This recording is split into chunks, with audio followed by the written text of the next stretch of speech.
Là, on va dire l'un de très grands principes de cette méthode, c'est l'utilisation de la force de l'imagination. Dans la méthode Coué, on insiste beaucoup sur les affirmations qui sont positives. La seule limite que la méthode Coué a, c'est de ne pas y croire. Madame Rabia Harbaoui, bonjour. Bonjour Nabila. Je vous remercie encore une fois d'avoir accepté notre invitation à cette chaîne de vidéo. Avec grand plaisir Nabila.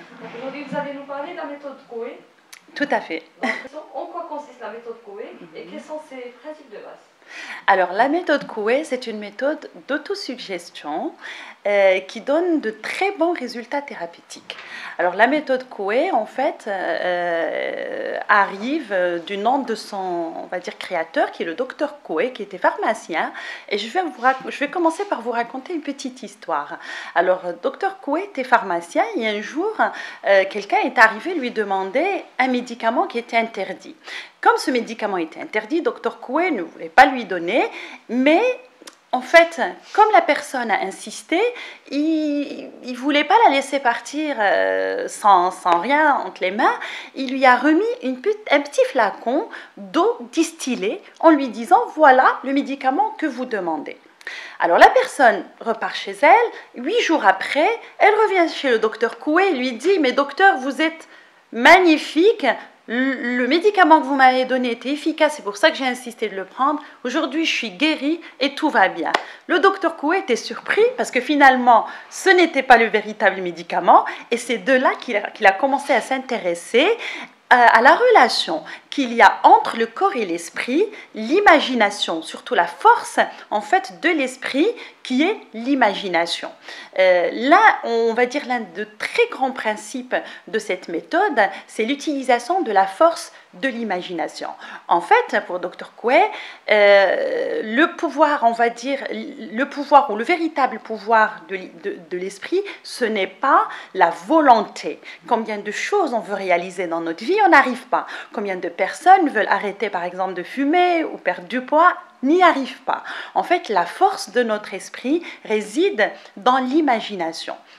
Cette imagination est très importante dans le sens où chaque chose qu'on imagine, ou chaque idée qu'on imagine, chaque pensée qu'on imagine, qu'on arrose dans notre esprit, qu'elle soit bonne ou mauvaise, elle se réalise.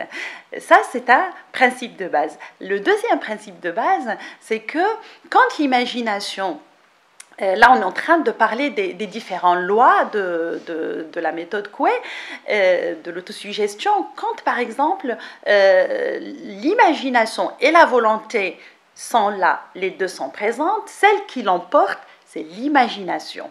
Donc, on aura beau travailler sur notre volonté, c'est toujours l'imagination qui l'emporte. Alors, en partant de ce principe, Dr Coué a travaillé sur des méthodes ou des affirmations positives qui aident la personne à implanter une idée, une pensée, et qui, en fait, par la suite, ces pensées ou ces idées se réalisent dans la vie. Alors, les différentes, on va dire, techniques qu'il y a l'implantation d'une affirmation positive par les mots, c'est-à-dire répéter plusieurs fois l'objectif ou la chose qu'on veut atteindre dans sa vie.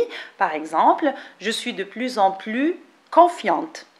En parlant de la confiance, c'est facile et je peux être en confiance. Ça, c'est une affirmation positive. Pour les personnes qui recherchent la confiance, ils peuvent répéter ça 10 fois de suite à haute voix, 3 fois. C'est comme une ordonnance, 3 fois par jour. Cela permet au cerveau, en fait, d'implanter cette idée, cette pensée dans notre cerveau inconscient, et de cette manière, comme le cerveau en fait ne fait pas la différence entre ce qui est réel, on va dire ce qui est ce qu'on vit en réalité et ce qui est virtuel, il prend ça comme une réalité et en fait il déclenche tout un processus de comportement qui vont permettre à la personne de se sentir en confiance. Alors la deuxième technique, c'est la technique d'implantation, on va dire d'une idée, d'une pensée positive par l'imagination. En fait, il y a l'une des techniques que beaucoup de sportifs utilisent, dont Ronaldo, parce qu'il l'a exprimé dans l'une de ses interviews, c'est la technique de l'acteur du film qui fait que on imagine notre objectif déjà atteint. On ferme les yeux et on est dans un présent où notre objectif est déjà atteint, réalisé. Donc notre cerveau en fait réalise que c'est déjà fait, que c'est un processus qui est acquis. Alors la troisième technique, c'est la réalisation de l'objectif ou on va dire l'implantation d'une affirmation, d'une pensée par le corps. C'est plus somatique et en fait c'est exprimer ses émotions. Imaginez que l'on a déjà obtenu ce qu'on recherche et imaginez ça, le sentir à l'intérieur de son corps pour travailler ou pour implanter l'émotion que déjà on a atteint son objectif. Alors les affirmations doivent être précises, doivent être claires, doivent être positives, courtes, pas très longues, et il faut également que ces affirmations en fait connaissent une certaine répétition, parce que c'est avec la répétition qu'on implante en fait qu'on arrive à un résultat avec la méthode Coué. Quels sont les champs d'application de cette méthode en entreprise? En entreprise, vous imaginez vos collaborateurs qui prennent conscience que l'imagination a une très très très grande importance. Vous imaginez ce que cela peut en fait générer dans le changement de leur comportement, également dans la manière avec laquelle ils vont commencer à parler. Parce que dans la méthode Coué, on insiste beaucoup sur les affirmations qui sont positives.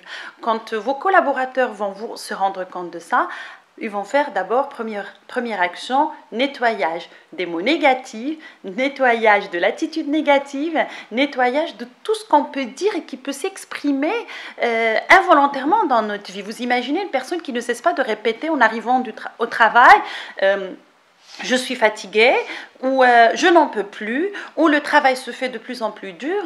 Ça, c'est un rendez-vous, par exemple, avec un burn-out, si on n'arrête pas de répéter des phrases de ce style-là. Donc, en fait, en entreprise, c'est la méthode Coué ou l'application de la méthode Coué permettrait, on va dire, aux collaborateurs de fixer rendez-vous avec leurs objectifs, la réalisation de leur projet et surtout de générer un comportement, une attitude positive. Concrètement, comment favoriser la pensée positive au travail?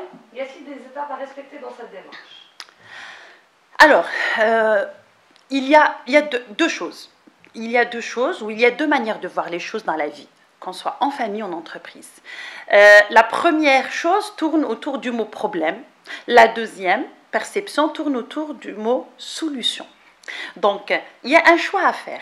Soit on choisit d'être dans le problème, il y a ce moment-là, qu'est-ce qu'on génère? De la culpabilité. On génère, bien sûr, les problèmes ne génèrent que des problèmes. On va générer de la culpabilité, on va générer en fait un état d'esprit négatif ou de l'angoisse, des peurs. Soit on est dans la solution, et à ce moment, on va choisir l'approche solution qui, elle, repose sur toute, on va dire, possibilité de trouver des solutions au lieu de rester dans le problème. Qu'en est-il des limites de la méthode Coué appliquée au travail? Moi, je pense que la seule limite que la méthode Coué a, c'est de ne pas y croire. Parce que l'une des choses sur laquelle le docteur Coué a insisté, c'est de croire en vous, comme quand vous croyez en votre médecin. Quand on part chez un médecin qui nous donne des médicaments, on y croit, et on consomme le médicament comme si c'est vraiment la seule guérison qui existe, et ça marche. Et cela a été prouvé par toutes les expériences qui ont été faites sur l'effet placebo. Il y a des médecins qui donnent des médicaments qui ne contiennent, en fait, qui n'ont aucun effet qui ne contiennent pas des particules actives, on va dire, et qui guérissent le malade. Donc l'effet placebo est très très connu dans le domaine médical et psychologique, et psychobiologique aussi. Et imaginons justement que l'on croit en soi comme quand on croit dans un médecin. Donc quand je me dis j'ai confiance en moi, il faut que j'ai confiance en moi dans le fait de dire j'ai confiance en moi. Parce que ce n'est que la confiance qui donne cette sécurité, cette certitude pour arriver à ce qu'on veut dans la vie.